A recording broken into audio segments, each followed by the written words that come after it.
My name's Jason Reed. I was born and raised in a blue-collar corner of Spokane, Washington.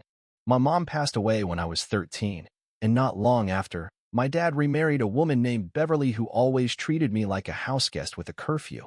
I remember being 16 and hearing her tell my dad, "He's your problem, not mine." That stuck. Fast forward a few years, I was 24, working construction and saving what little I could while attending night classes at a local community college. Things weren't glamorous, but I was proud. I paid my own rent, owned a rusty Chevy that barely ran, and hadn't asked anyone for help since I was 18. I thought I was building something real. Then, in 2018, everything crashed. My job site shut down after the contractor went bankrupt. My savings evaporated within weeks. My roommate bailed without notice, leaving me to cover the rent on a place I couldn't afford alone. Within a month, I was evicted. I called my dad. It was hard swallowing my pride and admitting that I needed help. But I thought maybe, just maybe, there'd be a room or even a couch. He picked up on the second ring, heard me out, and said, "I think you need to learn to handle this like a man." Click. No follow-up. No voicemail. Just silence. Beverly texted me 2 days later. "Sorry, we can't enable bad decisions. Wishing you clarity." I remember sitting on the sidewalk outside a coffee shop I used to walk past every day, phone still in hand, not even angry. Just empty. That was the last time I heard from them. For the next year, I rotated through temp jobs and couch surfed when I could. I spent 6 months living in my car, a beat-up '02 Civic that became both shelter and prison. I showered at gyms, ate dollar menu dinners, and studied on borrowed Wi-Fi at 24-hour diners. But I kept going. That stubbornness they used to criticize? It saved me. I eventually landed a full-time job as an apprentice at a metal fabrication firm. The foreman, a guy named Raul, saw something in me. He taught me the trade like I was his own son. I worked my way up, took night certification courses, and after 2 years, started my own LLC building custom parts for vintage motorcycles. The business grew slowly, then fast. A YouTuber featured my work, and suddenly, commissions flooded in. Now, I run a team of 6. We have a small warehouse. We ship nationwide. I bought a home, my home, last year in Bellingham. And that's when the messages started. First, a DM on Instagram from an account I didn't recognize. "Proud of you, Jason. Hope we can reconnect. Dad." Then a voicemail. "I always knew you'd make it, son. Let's catch up sometime." I hadn't changed my number because deep down, I thought. I don't know. Maybe some part of me was still waiting. But here they were, trying to slide back and like nothing had happened. Like the nights I spent parked in Walmart lots never existed. Like they didn't leave me with nothing. Like they hadn't thrown me away when I needed them most. And now, I had to decide. Was I going to forgive them? Let them in? Or finally speak the truth that's been building in my chest since the night they chose to abandon me? I didn't respond to the voicemail. Not at first. I listened to it a few times, each play chipping away at the cold distance I'd spent years building. His voice hadn't changed. Calm, slightly formal, like he was calling in a favor from a business contact. "Proud of you, son. Let's catch up." Proud? I repeated that word in my head until it lost meaning. He was proud after vanishing when I needed him most? Proud of the man I became because he left me no choice but to become one alone? I opened a fresh notebook that night and wrote down everything I could remember from 2018 onward. The jobs, the car, the nights in grocery store parking lots. I described the coffee shop where I'd sneak in to charge my phone. The aching silence when no one called on my birthday. I needed to see it on paper. I needed proof that I hadn't imagined the abandonment. Every line made it clearer. They weren't absent because they couldn't help. They chose not to. I scheduled an appointment with a therapist, Dr. Alyssa Quinn, on the recommendation of my assistant, Maya. I told her I wanted to talk to someone before I do something stupid. She smiled when I said it, like she knew exactly what that meant. In our first session, I told her about the voicemail, the Instagram message, the resurfaced relatives, cousins, and family friends suddenly liking my business page, dropping comments like, "So proud of you," and "The Reed blood always rises." Alyssa asked, "What would happen if you responded?" I shrugged. Honestly, probably nothing. He'd play it off. Act like we just lost touch. Would that be enough for you? I shook my head. Not even close. I didn't want an apology I had to beg for. I didn't want an explanation that only came once I had money in the bank and employees under me. What I wanted, what I needed, was acknowledgement. That what they did broke something. that when they closed the door, I had to build a new one from scratch. Maya noticed something was off at work. She asked if everything was all right, and I told her a filtered version. She listened, then said something I hadn't considered. You know, success doesn't owe anyone reconciliation. That hit. I realized I'd been thinking of a response as an obligation. That by becoming successful, I somehow owed them my attention. But what if I didn't? What if I had the right to ignore them? To say nothing? Over the next few days, I kept journaling. I wrote about the time I walked 5 miles to an interview because I couldn't afford bus fare. About Raul at the fabrication shop who taught me the trade, who fed me more than once without ever making it feel like charity. About the first time I saw someone on Instagram post a picture of a Part 1 built, with my logo tagged. Those were the people who helped build me. Not my father. Not Beverly. So I made a decision. I wasn't going to respond yet. If they wanted something real, they could make the effort. Not vague messages or soft apologies disguised as compliments. Real effort. Until then, I was protecting what I'd built. Not just the company. Me. The longer I sat with the silence, the more it felt like power. I didn't block my father's number, not yet. But I muted the notifications and moved his message to a hidden folder. If he wanted to reconnect, he could try harder than a single voicemail. And if he didn't? That silence was its own answer. Dr. Quinn and I dug deeper during our next session. She asked me to describe a version of my life where they never came back. No apology. No letter. No, let's talk. Just nothing. At first, I bristled. The idea stung. But after I sat with it, it didn't feel like loss. It felt like space. There's something wildly liberating about realizing you don't need what once broke you. I started writing letters I never intended to send. Not just to my dad, but to Beverly. To my teenage self. Even to my future kids, if I ever had them. It was weird at first, but it helped. Especially the 1 to 18-year-old me camped out in that Honda Civic eating gas station peanuts for dinner. You didn't deserve it, I wrote. But you survived it. And that makes you more powerful than any apology could. Meanwhile, things at work were gaining momentum. A recent video showcasing our newest performance clutch went viral on TikTok, and orders spiked. Maya handled it like a pro, managing DMs, inventory overflow, and setting up a live stream Q&A I didn't know we needed. In the middle of that chaos, I got another message. This one from a cousin I hadn't heard from in years. Hey man, saw your company blowing up. Super proud. Uncle Alan talks about you all the time, wants to reconnect. Alan. That was my dad's name. The message was polite, friendly even, but laced with entitlement. It assumed I'd be happy to know they were talking. That their interest meant something. I responded with a simple, thanks. Hope you're well. Then I blocked him. It wasn't anger. It was clarity. Dr. Quinn called it compassionate detachment. The ability to walk away without needing to slam the door. To set boundaries not out of rage, but out of respect for yourself. I started curating my social media accounts next. Removed old photos.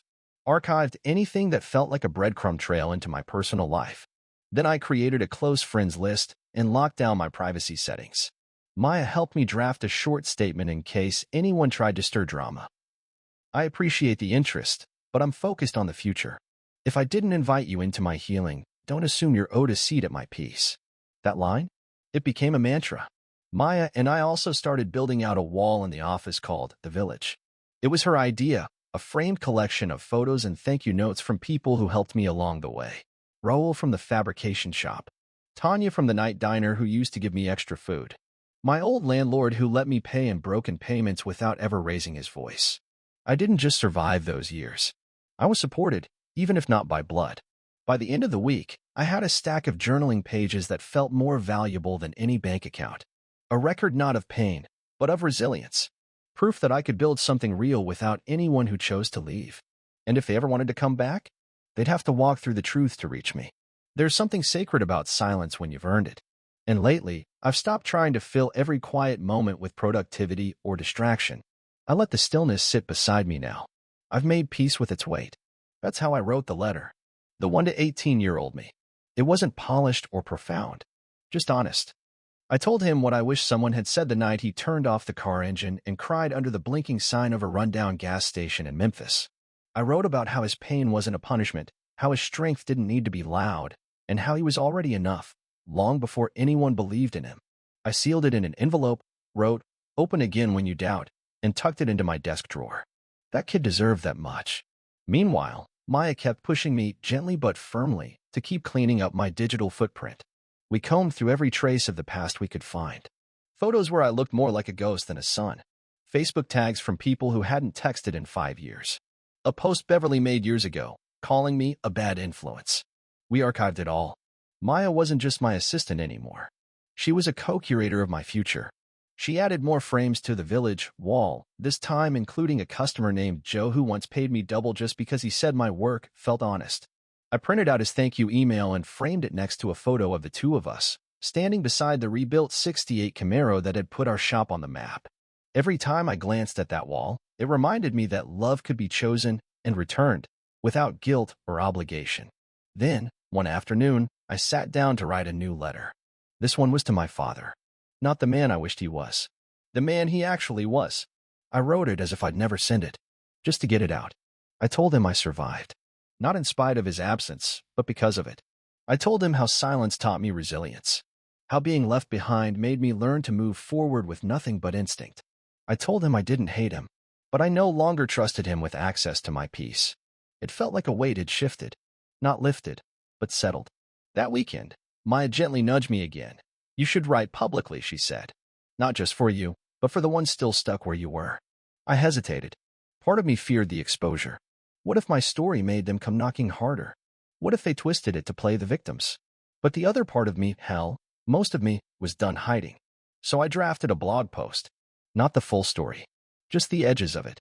The journey from sleeping in a Civic to owning the building it once sat behind. I left out names.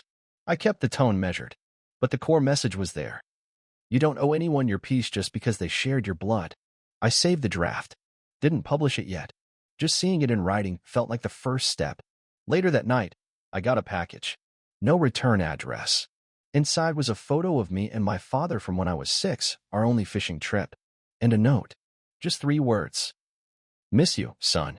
No signature. Just that. I didn't cry. I didn't panic. I didn't even get angry. I slid the photo into the back of my filing cabinet and locked it.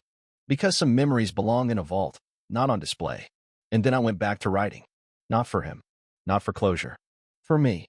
I stared at that unopened blog post draft every morning for 3 days. Not because I was scared to share it, but because I needed to be sure that I wasn't writing from a wound that hadn't finished bleeding. I didn't want it to be rage.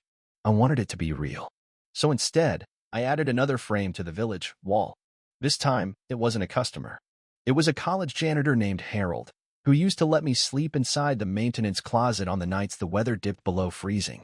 I'd forgotten his name until I flipped through one of my old journals. He never asked for anything. Just told me, lock up when you leave. That night, I sat in my apartment and wrote out his story, too. The way he never questioned why a college kid had nowhere else to go. The way he handed me a hot cocoa one morning and said, don't forget to make something out of this. So I did. At the shop, things were humming. Maya had just finalized the 2-factor authentication on all of my digital accounts. We deleted the last of the Facebook tags, added IP tracking on our company website, and disabled public comments on older Instagram posts, just in case the family got bold again. She called it soft perimeter fencing. I called it breathing room. In therapy, Dr. Quinn had me do a guided exercise where I imagined walking back into my father's living room, not as his son, but as myself. Present-day Jason. Business owner. Survivor. Adult. I couldn't finish the visualization. Not because it was too painful. Because it felt empty. There was no real grief left there. Only dust. That's when I knew. I was healing. And part of that meant creating something lasting out of all this. So I picked 5 stories from my journals, moments I knew others like me needed to hear. The night I ran out of gas and slept on a bus bench with my duffel bag under my head. The first time a customer hugged me after a rebuild. The moment I looked in the mirror and saw a man, not a statistic. I titled the blog, The Village Garage. Maya loved it. Said it felt like something people could belong to.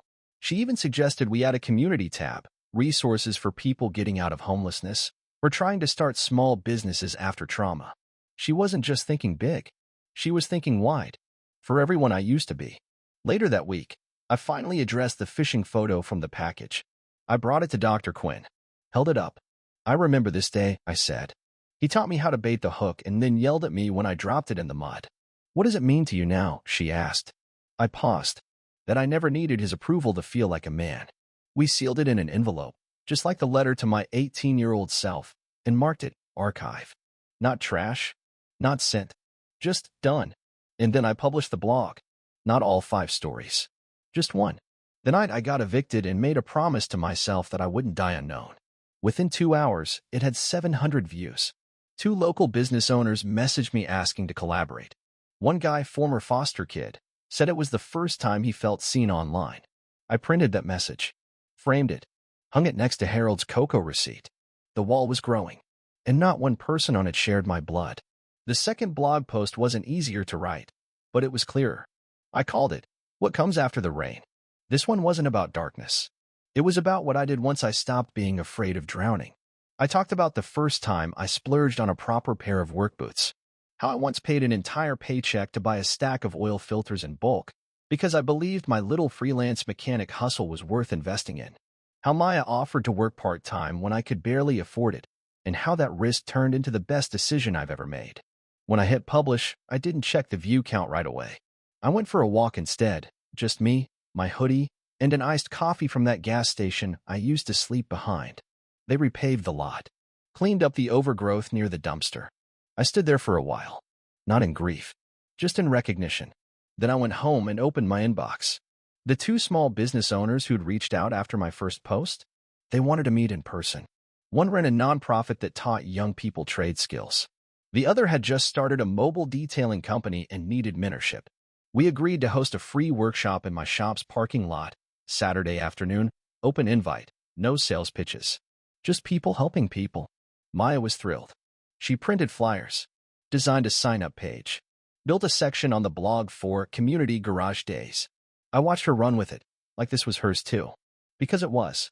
Dr. Quinn and I had our follow-up the day before the workshop. She asked, "How does it feel now, having your story out in the world?" I sat with that.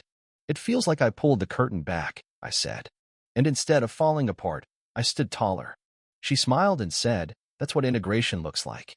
That night, I added 2 new names to the village wall, people who emailed me to say they'd left toxic homes and were trying to start fresh. They weren't asking for anything, just telling me they saw me and felt seen. The workshop came. 50 people showed up. Not all of them were struggling. Some just wanted to connect. We had tool demos, free inspections, coffee and donuts. One kid handed me a sketch of his dream garage and asked, "Can I do what you did?" I knelt beside him and said, "You can do better." On the final table near the front door, we had a guest book. Maya's idea. She called it the New Village, a place where people could write down what they were building, no matter how small. Someone wrote, "A second chance." Someone else, "A life where I'm not ashamed to exist." I wrote, "A future without apology." That night, I stood in my office alone for a while. I took out the letter to 18-year-old me. Read it. Didn't cry. Then I picked up the letter I wrote to my father, the one I never intended to send. Tore it in half. Then in half again. Then again. I didn't need it anymore. It had served its purpose. This story wasn't about him. Not anymore. It was about the boy who slept in a Honda Civic and woke up a man with a mission. And it was about everyone else still out there in the dark, waiting to find their light.